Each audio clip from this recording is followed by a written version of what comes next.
What's up, everybody, and welcome to another stream. It's like the third one for the night now, I think, for me and Tom. We've had a few technical issues at this point. So if you're still sticking around, excuse me, you have been all night, then really do appreciate it. I know it's been a bit of a pain in the ass going back and forth from streams, but I think this is it now. So I think, Tom, you can hear me, right? Yeah, I can hear you. Cool. So for anyone that kind of usually watches these streams, I can't do it the way I usually do it. So I can't show you my team and stuff without sharing the screen, and I have to keep going back and forth. So I'm just going to not show my team, but I'll run through my team, and then maybe you can run through yours, and then we'll just take questions from the chat and just see what people want to know. So I'll go quickly through mine. Yeah. So I've changed it a bit today. Shit, I've lost you now. I'll find it in a minute. I've changed mine around a bit today. So I've got double Southampton defence now. So I have Forster in goal, 5 million, and Bertrand, 5.5. So I've spent the extra 0.5. I think it's maybe worth it. I'm still yet to set in stone kind of that position. I've got Van Arnold, who we chatted about on the showdown. I'm not sure about him for a long-term pick, so I think Schlupp might play. I think it's a bit risky, but I do like him if he's going to, if he's going to keep starting. Nice wing back position, 3 at the back. Crystal Palace have been playing, and then I got Daniel. So just to complete the kind of left wing back positions. So that's my back 3. Got Mkhitaryan. That's just personal choice. I probably wouldn't advise anyone else to get him. De Bruyne, and then I've really got an awful rest of the midfield. It's Ritchie in Newcastle. I think it's Gross. That's how you pronounce it. And then Carroll as well. And then up front, I've got Lukaku, Kane, and Firmino. So that's how I'm kind of looking right now. Don't know about you. Not gross. Yeah, 5.5. To be fair, I should say it right now. That will change. That will be a Wobie, I think. Okay. I know we spoke about Anderson a minute ago, and it is a bit short term, but I think I'm going to switch to him. Can you run through the team again quickly? Forster, Bertrand. Yeah. Van Arnold, Daniels. So like three attacking left backs. Mkhitaryan, Carroll, De Bruyne, Ritchie, and Iwobi, we'll say. Yeah. And then Firmino, Kane, and Lukaku. Ah, interesting. Okay. Iwobi, as we said earlier, it's just one of those. It's just now on the radar, right? Yeah, with Sanchez confirmed out for a couple of weeks, but it does sound like that will be it then, and then it's better Iwobi will be straight out of the team at that point. Yeah, for sure. And so I've got Joe Hart in goal at the moment. I'm not too sure why. I think just for the saves, he's why he's sitting there.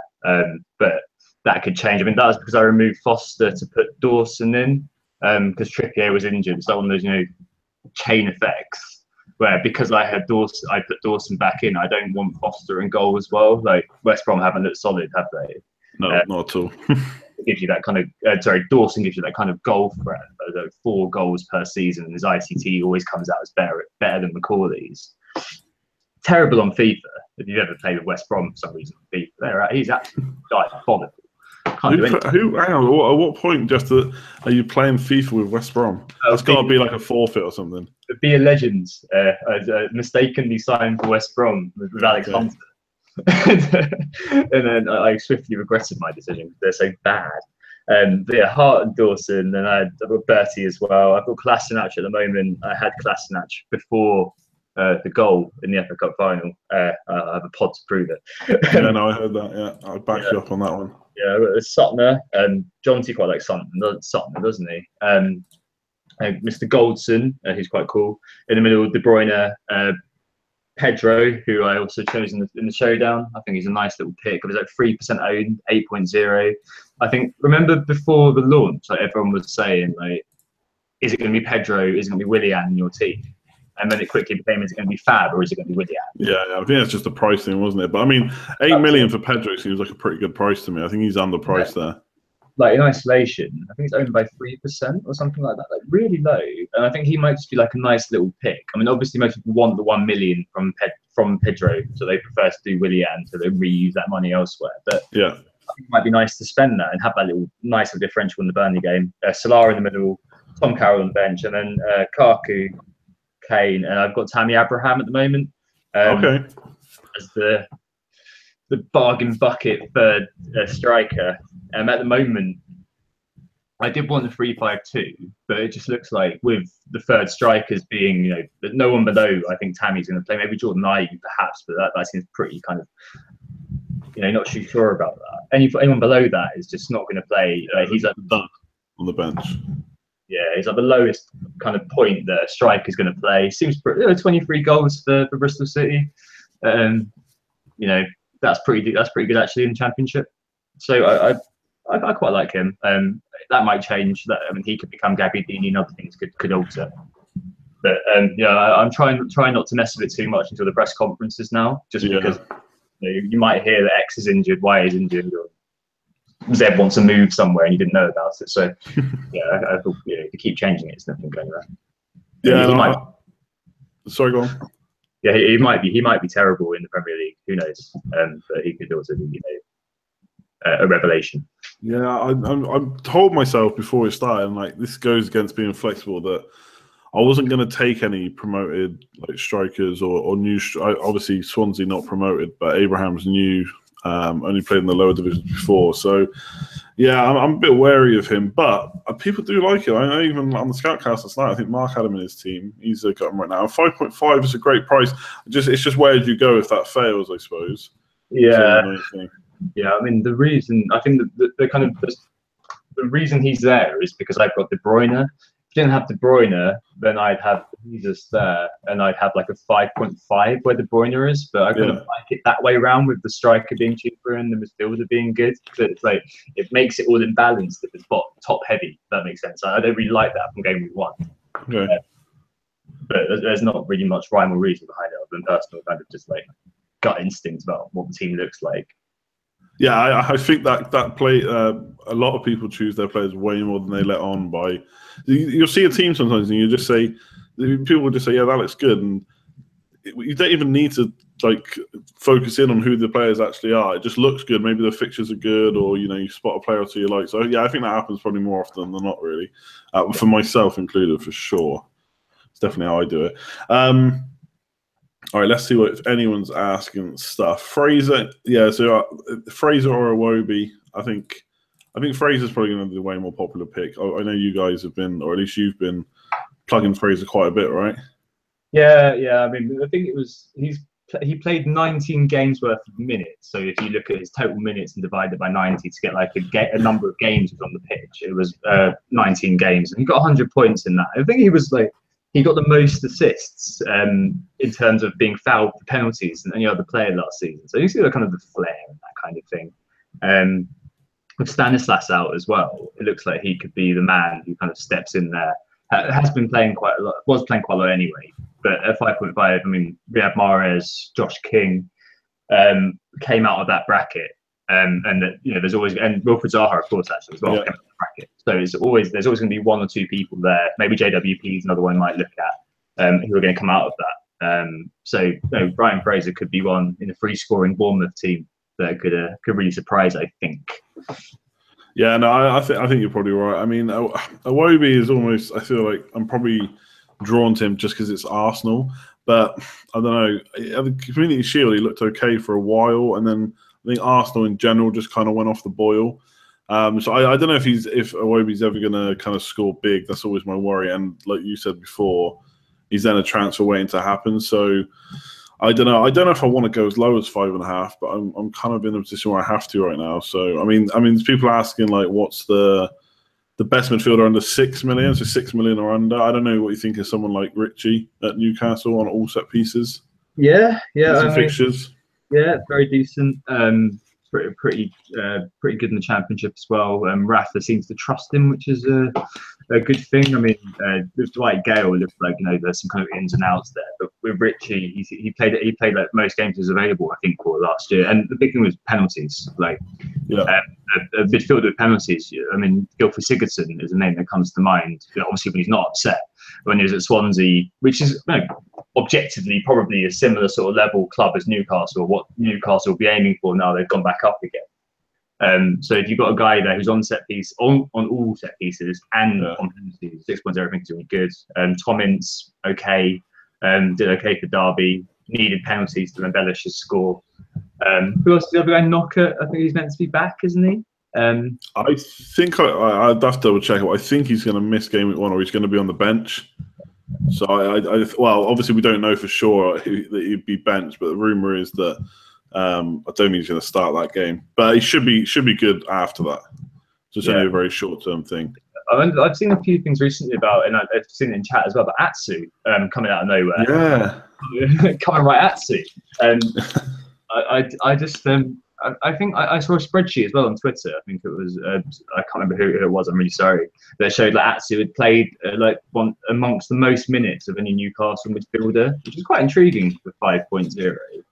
I just don't know. I think it's a bit more. It's just such a punt, isn't it? And it could just be a transfer, and it could just be a really annoying price point, 5.0 as well. Like, where are you going to go? As you said, like, you're going to go down to Chalabar or something, and then I don't know. If Tom Carroll does seem to be like performing, I've been advising people actually this week. If you are going for Milio Jovic, who looks like a defender, if you're going for he's playing central defence. Sorry, if you look at who's other Jason Punchin, you might as well just be playing Tom Carroll. It's just you're pumping on you so strongly.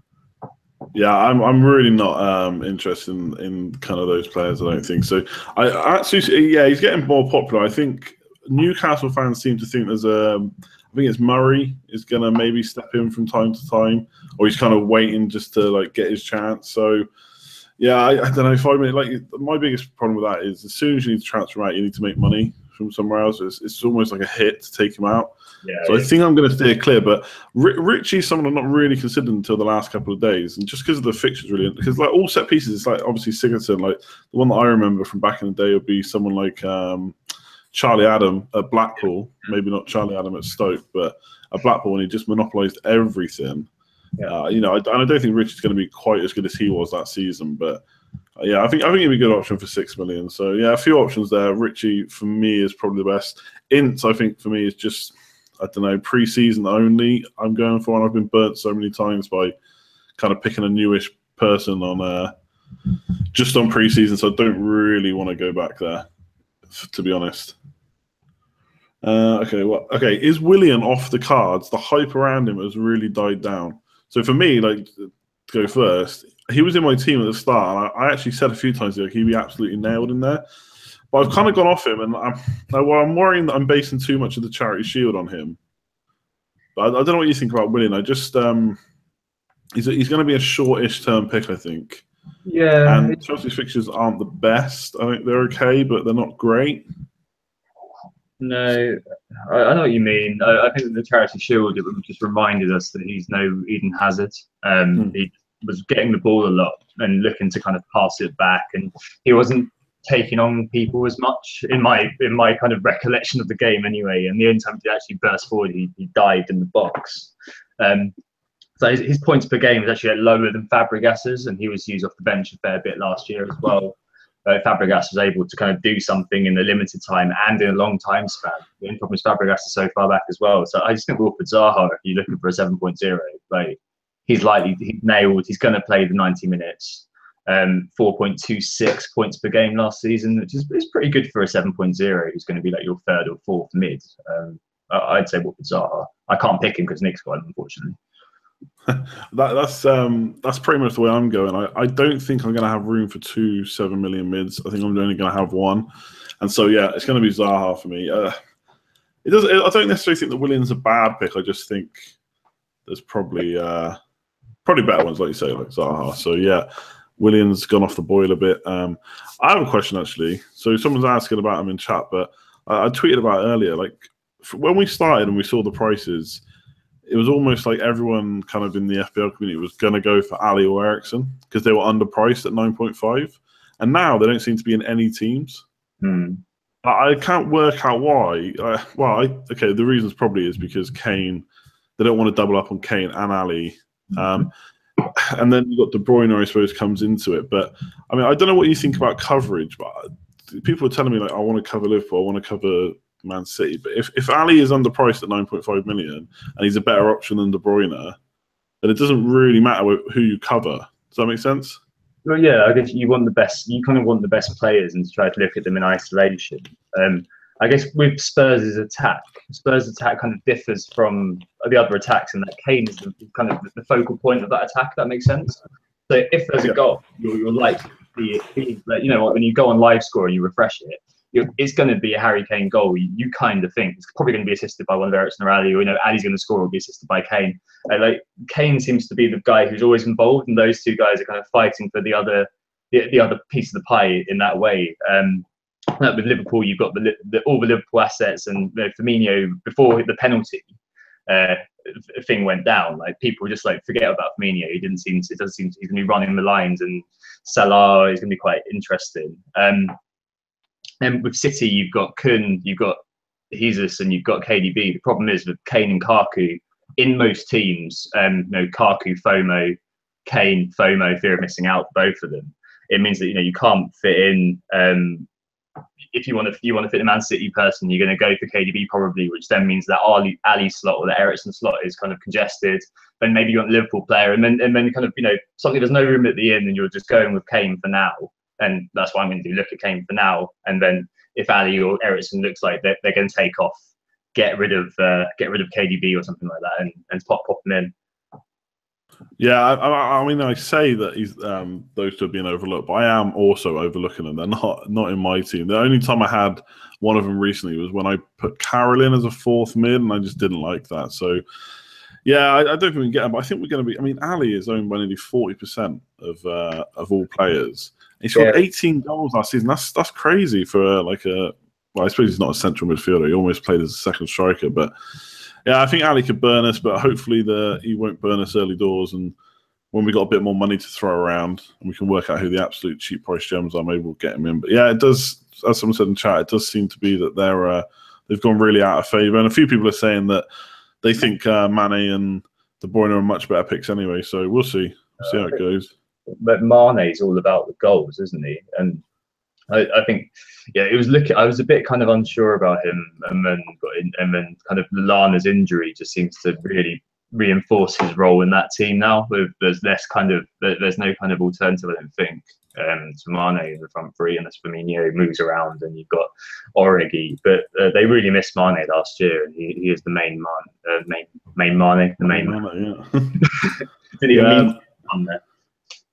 Yeah, I mean, I'm just checking now. Like, Ali got 18 goals, Mane only 13, but that was in like 800 odd less minutes. So, yeah, maybe if he gets a full season, obviously it's going to be. I think I don't think it was going to be this season anyway, but they've changed the African Cup of Nations, haven't they? So it doesn't mess with the season now. So, yeah, Mane could be looking really good, I think.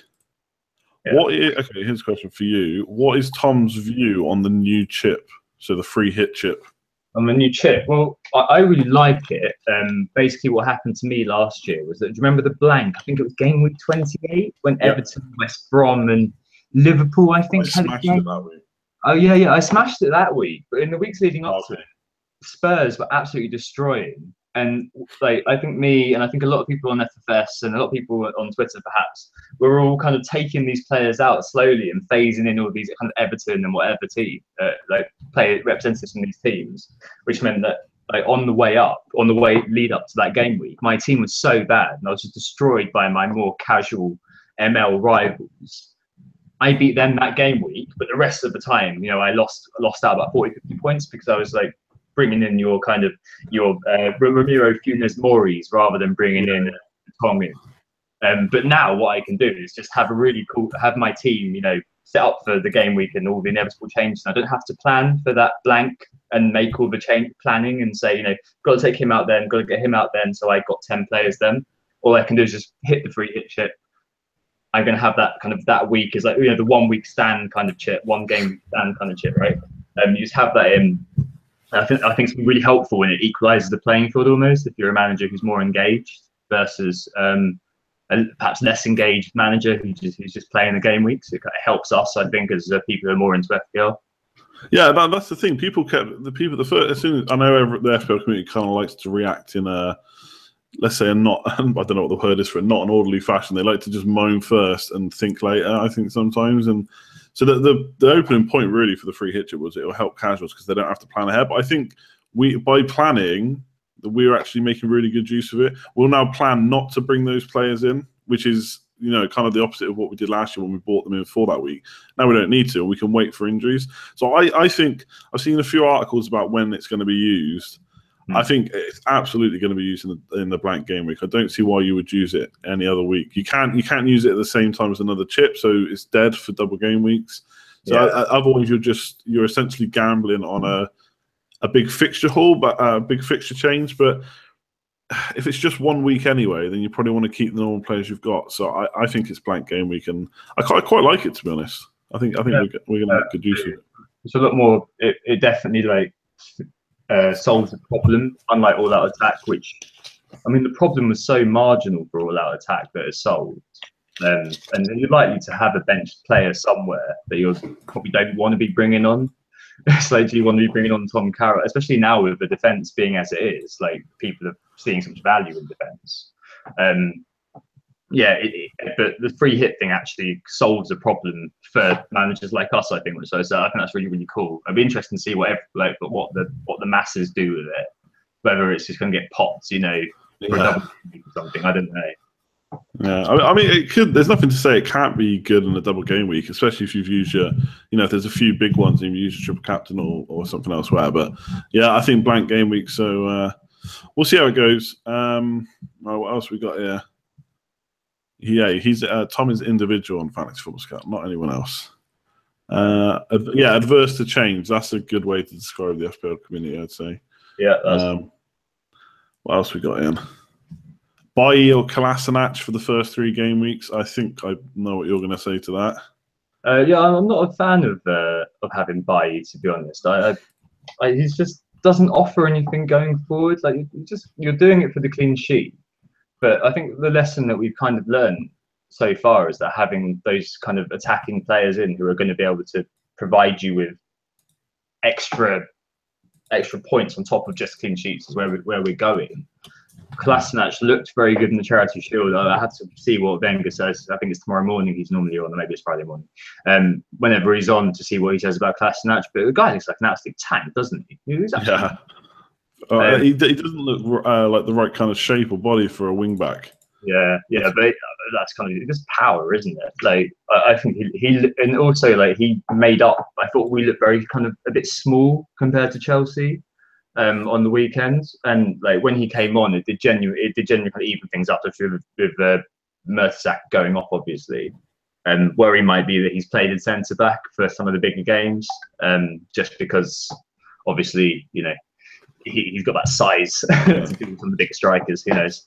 Well, I suppose in that sense, though, that's kind of good for his chances of starting more games. Yes, you want him as the wing back, but if it means he's going to start a few more, but yeah, he's going to play centre back, I don't think that's the worst thing. And I noticed in the Community Shield, obviously Monreal was playing as one of the back 3, and he kept getting down the left. Well, not kept getting down there, but every now and again he was going down the wing, crossing the ball in. So maybe Kolasinac can take up that. So I think he's a good pick, and definitely I agree with you on Bailly. I think I'm absolutely avoiding Man United defenders, to be honest. I think either they're not nailed or they're not good value, and I include Valencia in that. So yeah, Kolasinac for me, easy decision. I think a press conference has come, so check out what Wenger says in that. But I think he's looking good. I might give him a go just because I'm watching the game on Friday night. That sounds really stupid, doesn't it? But because, no, I don't think so. I know it doesn't sound particularly what's the word, particularly rational, but I still think it's fun to watch, isn't it? Fun to keep an eye on. Yeah, no, I agree. I'm gonna be watching that game almost certainly, and right now I've got no one in it, so it's gonna make it a bit boring. It's the first game of the season, so yeah, if I can stretch a 6 million defender, I think it's gonna be him. I quite like company as well, actually. Yeah. But yeah, I think Kolasinac should be the one I get, because I just, especially after Alonso last year, and like Danny Rose as well. Any time I can get a win back in, that's what I want to go for. All right, let's see. So we kind of chatted already about Iwobi. Someone asking if it's worth a punt. So we basically said that we think it's going to be short term, and will he outscore the rest of them? Maybe. Fraser probably looks like a better long term. Okay, Southampton defence. So I can't remember what your team was now. Do you have a Southampton defender? Yeah, I've got Bertie. Just in terms of points per game last year, he was better than Cedric. You're paying 0.5 more, but going forward at the moment, Southampton. I mean, it's only been kind of recent that Gabbiadini's been kind of fingered as the man who's going to be starting. But in midfield, I mean, Tadic.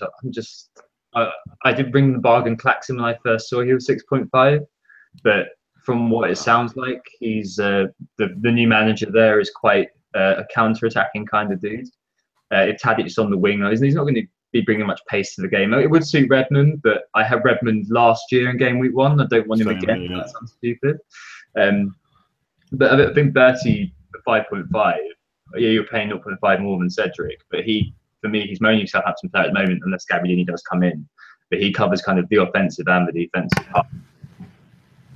Yeah, no. So basically, the question that arose from Southampton defence was, should you triple up? Now, I don't think either of us are going to be doing that. But yeah, I'm doubling right now. I've got Forster and Bertrand. I don't know if that will stick. I'm quite tempted to go for Heaton and goal. Maybe we'll talk about that in a minute. Okay. But yeah, I think doubling on Southampton could work out. Definitely have one. I don't know about tripling. It's very rare I like tripling. I know Luke was talking about that on Scoutcast last night, but probably would. I don't know if I'd advise against it, but it's not really what I like to do. Double up is enough for me, I think. Okay, what else we got here? What's our goals for the season? Or goal win FPL, right? Yeah. You've always got to have that in your back of your mind. It could be your year, but it's very, very unlikely to be. The top 10k 4-figure finish, I think, is always the goal. I mean, the year before this one just gone did all right. Top 2k, top 3k, sorry, I think it was.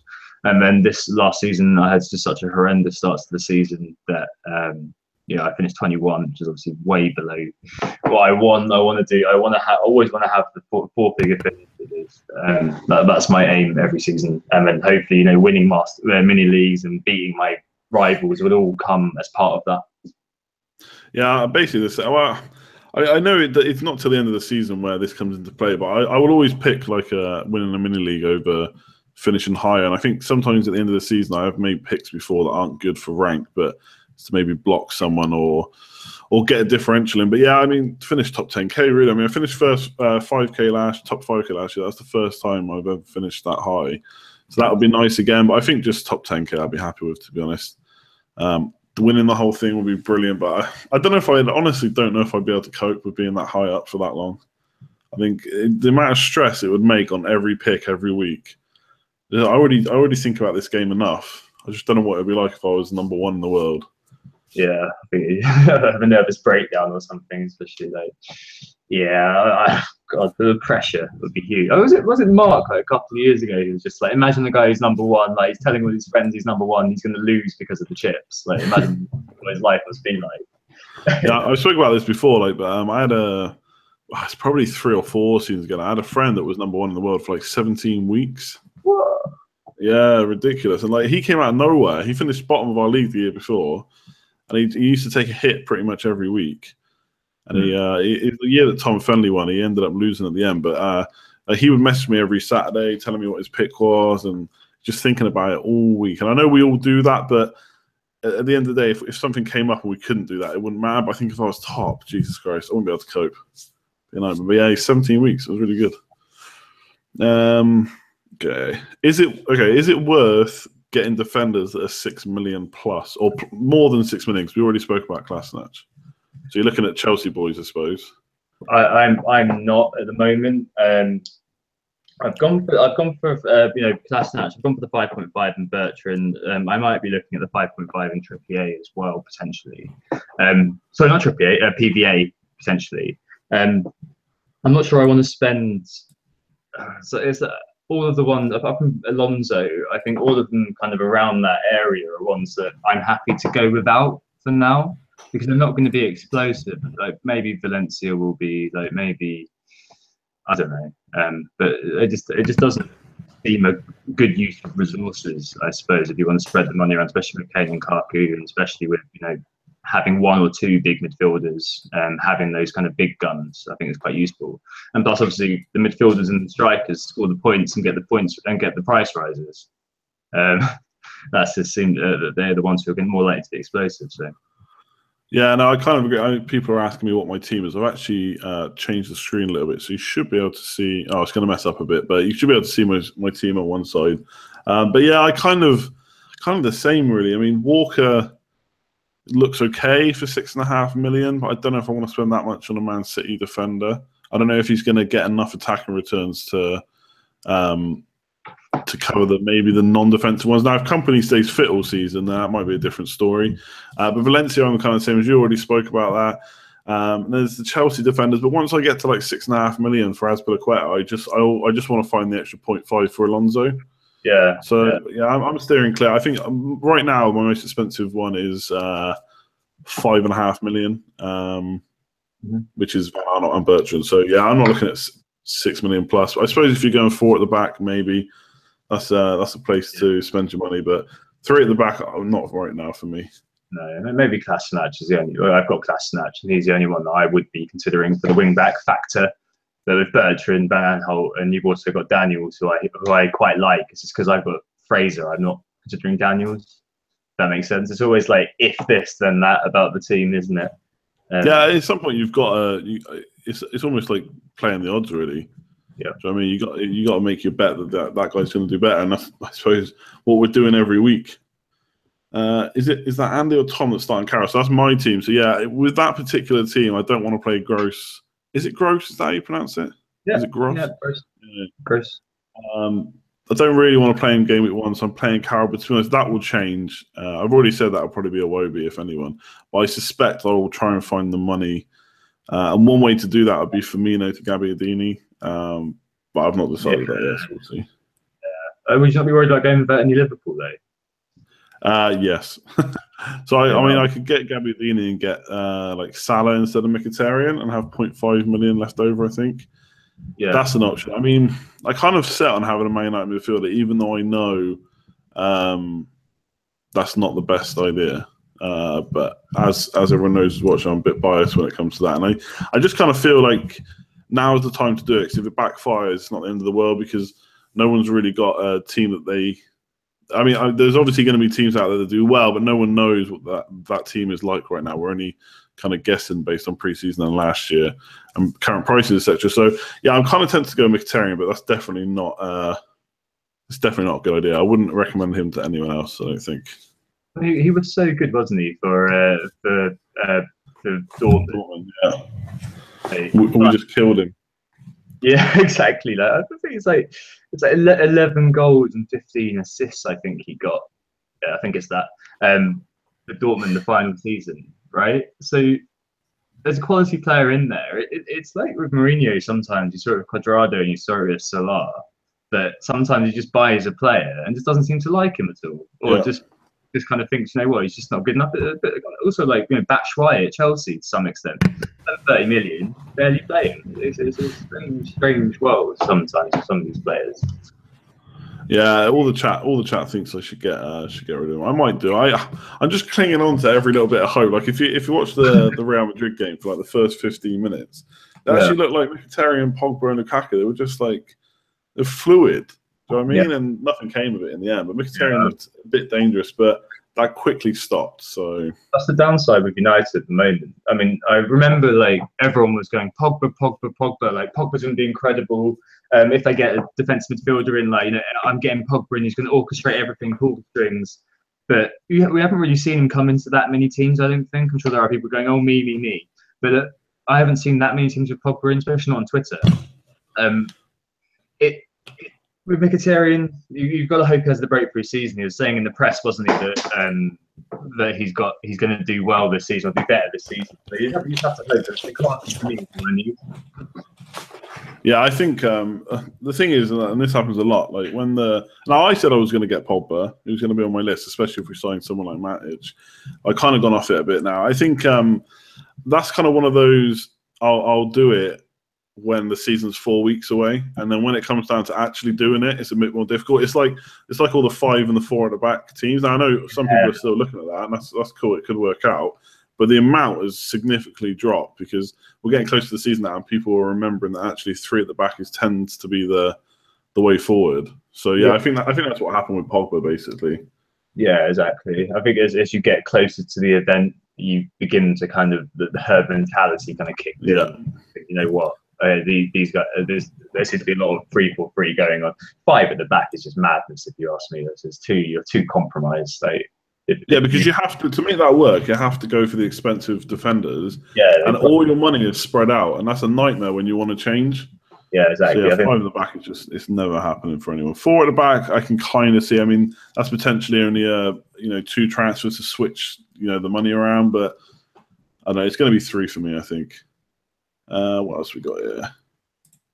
Is my defense full of risk? So his defense is Bertrand, so he's not a risk. Davies, I don't know how short. I don't know when Rose is going to be back. That seems to be like the injury that never recovers from. Basically, we'll see about it. Darmian is. I don't know that now about Darmian because he started the Super Cup, so I'm a bit more thinking that he's going to keep playing. But you're always going to have that doubt in your back of your mind every Saturday or Sunday, whenever it is, you're going to be checking this team sheet for Darmian. Whereas if you've got someone like Bertrand or Daniels, you're sure they might miss a game. But if they do, you'd consider yourself unlucky. Yeah, exactly. Yeah, so I think Darmian is a risk. And Danilo, again, he's a very short-term pick. So, yeah, I think that defence needs a bit of work. I think it's too... Yeah. Bertie's your only one there that you're going to feel confident about. Maybe Bavis the first game week, but then after that, you've got a real issue with Rose and Darmian, Blind, and maybe even forgotten man Luke Shaw. Yeah, I hope he comes back. 5 million. Yeah, and once Mendy's back, Danilo probably will drop out or change. Yeah, it's like, and Danilo could play centre back, like it's Pep, so he definitely could, especially to play 3 at the back. But again, it's just every week you're just waiting for that team sheet, and it's just not what you want to. There's already enough stress with FPL to worry about your defenders starting every week. I think. Am I getting Richie just because Mark has him? No. Have I decided on my? Okay, so let's talk keepers. So you've got Hart. Do you think that's going to stick? What is? No, I'm not sure. What is going to stick is the 4.5, 4.0 setup. Okay. Just the ceiling for goalkeepers is so low. If you have a big keeper from a big team, the saves are so low. If you're paying 5.5, I think you do lose out on a lot of points further up the pitch with that 1 million over the course of the season. I think it's like someone like Tom Heaton will get you about 130, 140 saves every season, right?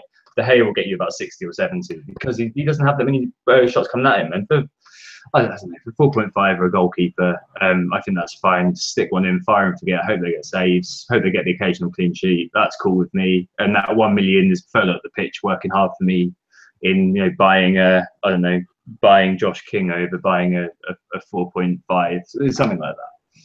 Yeah, and I think I'm probably going to end up on 4.5, 4 as well. Right now, I've got 4. So I'm seriously tempted by Heaton. I think there's every chance that he scores the same again and comes out as the top scoring keeper. And I think over the course of the season, that 0.5 is actually worth it. It's just whether it's worth it in the short term, especially when he faces Chelsea straight up away from home. There's potentially some very good 4.5 million keepers with good fixtures. I mean, I don't know about Foster now. I've really gone off him. Yeah. But yeah, I'm really looking at Heaton. I don't know. Right now, the problem is I've made a lot of teams with the 4.5, 4 combo and the 4 million defender. So now I find it very hard to go back because I don't have then as much money to put into the team. Yeah. So I think I'll switch back. I kind of like Forster as a short-term pick. The thing with Forster is I'm picking him and I'm probably then picking him based on an early wild card, which will probably happen anyway, but I don't like planning for that just in case. Okay. So whereas I think Forster, I'm really targeting those first few fixtures. I need to check the rotation, I suppose, between Forster and Elliott. I don't know.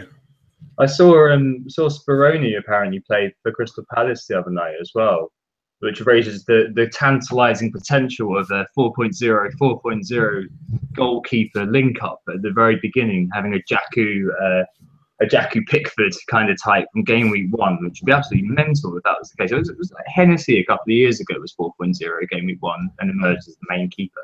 That could be interesting. Because I always want to just minimise the amount I'm spending on the goalkeeper. The clean sheets are good, but then I'm going to spend that money. As someone said in the chat earlier, it's all about the clean sheets, not about the saves. Yes, I completely. If you're looking at the goalkeeper in isolation, but then if you're thinking, okay, that 1 million I've saved from not having De Gea, I'm getting a 4.5. I can then buy a better defender who gets me those clean sheet points, plus gets me attacking threat. Yeah. That will make up more than makes up for me not owning De Gea. That's my reasoning anyway. I'm pretty much in the same camp, I think. Let's have a look. Am I a madman for picking Kolasinac and Alonso? I'm truly happy with the rest of my team. Like, I mean, most people around here are not probably buying those two, but if you're happy, just go for it. Like, no one, we can sit here for hours and talk about who to get and who not to get, and who's bad and who's good, but it could all go Pete Tong after the first game week finishes. We might want to change our whole teams. Yeah, I've never really thought like this before, but I really do think now is the time to take the odd gamble. I wouldn't go full on 11 differentials. Yeah, no, definitely. Like the odd punt here and there. Like, if it pays off, great. If it doesn't, you've got the whole season to turn it around. You're not going to fall that much. So yeah, if you're happy with Alonso and Kolasinac, go for it. Yeah, exactly. I mean, you've got players who have entered like Salah. They're in so many teams, and the reality is that still constitutes a pretty hefty punt. 9 million on a player who played the odd game for Chelsea in his sad little time there. Was so good in Serie A, but we've seen players like Jovetic in the past who set Serie A alight, come across to the Premier League and just not do the business. So it is a punt. Exactly. Yeah. Salah is definitely a punt. I mean, if we're going off pre-season, then Salah is just as good as Tom Ince, right? So yeah, well, maybe not. It's not quite like that, but yeah, if just looking at pre-season, then yeah, I agree. He's a punt. Pre-seasons has a lot of usage. You can't just go on that. No, but I think you got to take it into account a little bit. I do think I'm very biased when it comes to pre-season. I'll like it for some players and not others. Yeah. Like if I want a player, then I'll use pre-season to justify it. That makes sense, which is really bad. But yeah. Let's have a look. Who else we got? I was talking about playing it safe the whole pre-season. Yeah, things change. Solanke to come on and get a few goals. I mean, there's nothing to talk about there. He's a non-option, right? That's trying to be too clever, inverted. I mean, I know sometimes I've picked players and I've said, look, if he doesn't start, he'll come on, he'll get points. But there's only so many game weeks you want that to happen. Like when they keep not starting, it's just awful. Yeah. Can I show Tom's team? I don't know if you can screen share. Can you? I might be able to. Just be careful because it will share everything on the screen, like bookmarks, all that kind of stuff. Oh, okay. Yeah, you can't make it capture just the team, unfortunately. Okay. On this, I can do that though.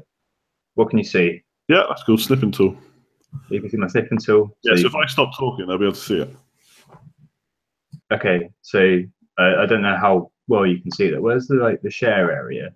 You know? No, that's good. I can see that. All right.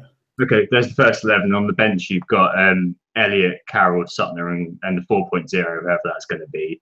But yeah, that's my side at the moment. I'm not.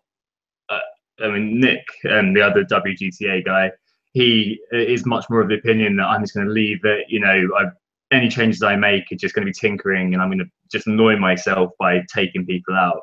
And I think what happens is that you always end up with a few that are a bit like that. Like they've been in for so long that you don't want to remove them anymore, because you're going to be like, oh god, I had De Bruyne in until the last minute. He's just gone and got 2 assists and a goal.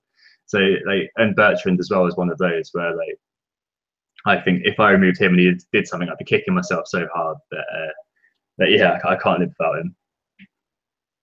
Yeah, I'm a bit like that for some players, but I also kind of I would never get rid of Lukaku now for definite, but I kind of figure that I've pretty much considered everyone at this point. So I'm going to lose out on some points. Obviously there is, like you said, there is some players that you have nearly all the way and then they go at the last minute. What I get, I don't think you're the same, and judging on how you kind of prepared for the showdown, I'd say almost definitely not. But I get tunnel vision that I set a team and I'll change around a few players here or there, but then I just stop. I don't consider players at all. I don't know, I've barely looked at West Ham, for example. I've just said no, they're not for me, and I've not even like considered that maybe there's a good pick there. And potentially there isn't, like Chico, 3 away games, etc. But yeah, I just get tunnel vision where I don't necessarily go through every player like I should. Yeah, that's just confirmation bias, I think. So that's when you just have an idea that you're fixed on, and you always kind of look for evidence which backs up that idea, often discarding evidence which proves the contrary. So it could be Arnautovic seeming okay in pre-season. It could be X, Y, and Z. Obviously, I don't know too much about West Ham, but yeah, it does happen to everyone where you kind of, you fixate upon player X being my captain. You're looking at FFS and looking at Twitter, and other forums are available. But you're looking at both these things, and you look at the posts, don't you, which say, oh, this guy's going to do great this week. This is why. And you're like, yeah, I'm completely on board with that. +1, yeah, great post, mate. Yeah, I'm on board too. And then if the next post is like the other guy who you don't want to consider, you kind of ignore that. You kind of keep scrolling down. We all do it. We do it in all parts of our lives, but especially with FPL. Like, I try to stop myself doing it and try to like not be thinking like, last year I brought bloody Zaza in game week 4 because I was like looking at my football manager and thinking, oh, he's such a great player. But obviously that was just mad. Yeah. So I need to check my own biases and stop myself doing stupid things. And I think doing WGTA definitely has made me think about it a lot more than I ever probably perhaps did before. Yeah, no, I definitely do that. I mean, like I said, there's no way I take Lukaku out at this point. But really, to be thorough, I should look at teams without him and see what they look like. But I just haven't done that. I just got full television. He's in my team. There's absolutely no way there's a better option than that. I mean, get Jesus for $1 million less and maybe he'll outscore him. But yeah, that's just the way it is, I suppose. And like you say, a lot of us do it that way. Some of it's ownership, isn't it? Like with for sure, yeah. Kane. I mean, you can't imagine. It's the final game on Sunday as well. Your game, but like I just can't imagine not having Lukaku captain. And if my captain has screwed up on the Saturday, like that game, I'm going to be hiding behind the sofa. Yeah, definitely. I try not to check the times beforehand because obviously I want to watch them, but I don't like picking based on that. But yeah, you're right. Having a captain, especially when everyone else has done badly or there's been no like massive kind of captain winner. Yeah, it's great going into Sunday 4 o'clock with your captain still to play. The problem is I had that loads last year with Ibra, and he never ended up doing anything. But yeah, anyway, hopefully Lukaku will be different. All right, so I can start wrapping up now. I reckon the next 5 minutes. We'll just answer couple more questions. What's the name of Tom's podcast?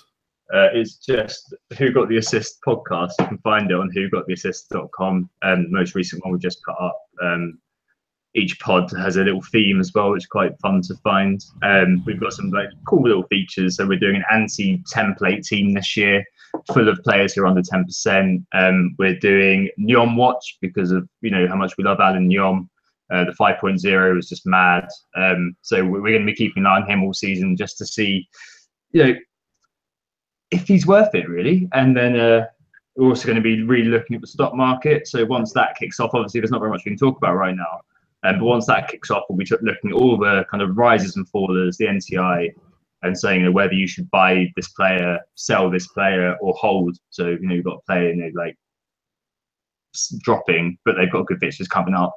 We'll give you some advice on that sort of thing. We'll have those infographics and things. Yeah, give them a follow. I just put the Twitter in the chat, and it's in for anyone not watching live. It's in the description, so easily found. Hopefully, you get a bunch more followers off this. Although I expect a lot of people that are following me are already following you, but fingers crossed there's some new people out there. That's just the FPL bubble, isn't it? Yeah. Okay, a few more questions then. So one here is, which player in your current team do you think will be in your squad the longest? I'll go first. It'll almost certainly be without an injury, Lukaku for me. Yeah. I think probably the same. Not Harry Kane, though.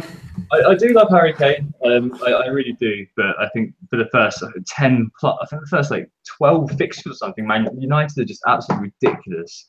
The ridiculous start. I mean, we all said it as soon as the fixtures came out. I mean, United don't have the difficult run of fixtures until. I don't think they even I don't think they really do. Like game week 8, 9, 8, they've got Liverpool, then they've got Huddersfield, then they've got Tottenham and Chelsea. So there's a little bit of an issue, maybe. But then there's a couple of really good home games. Yeah, exactly. Then you've got Newcastle and Bournemouth, Brighton, sorry, at home. Yeah, it's just one you could easily hold on to and just whatever, 30 million at the end of the season, 35 goals or something like that. I would love that. It'd be so good. Okay, let's find one more question.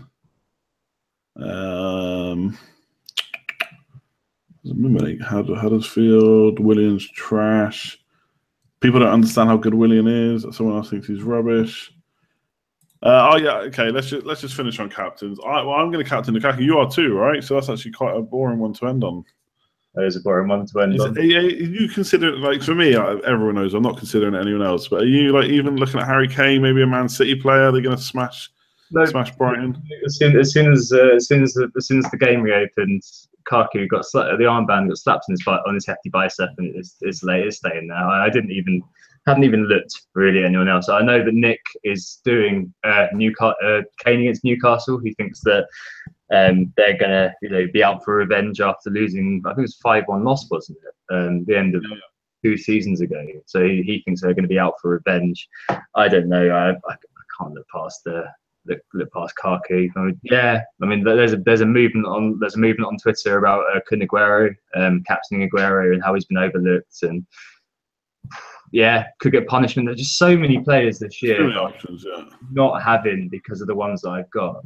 It's just the year of choice, as we've been banging on about for ages. And Kaku is the standout choice by a mile. This is the sort of thing where if you played for a while, you kind of think, I'm not going to differentiate here. I'm not going to take a punt here because the captain choice is barely clear. If it's a week where the captain choice isn't too clear, that's the week to punt. I think that at the moment, play John C. Dullard style, and then later on in the season when that's when you have your tickets and captain or something like that, but not at the beginning when you've got a fixture like that for Kaku. Cool, we're agreed then. All right, I think we'll wrap it up there. I think we've done enough talking FPL today and got through the technical issues in the end. Like we've already just talked about just a minute ago. Follow all the links in the description. Make sure you give Tom a follow and all the guys who got the assist. They're doing really good stuff there. I will be streaming again tomorrow. Earlier start. There shouldn't be any technical issues tomorrow. It'll be back to the kind of normal stuff, and hopefully we'll be back next week with another showdown. With someone different, and we'll have our results, and hopefully I'll win. But I'm not sure. So thanks Tom for coming on. I hope it wasn't too bad, all the waiting around. No problem, pleasure. Thanks for having me. Cool. People in the chat, thanks for sticking around, especially those that have been there the whole time. Really appreciate it. And I'll catch you tomorrow. Cheers, guys.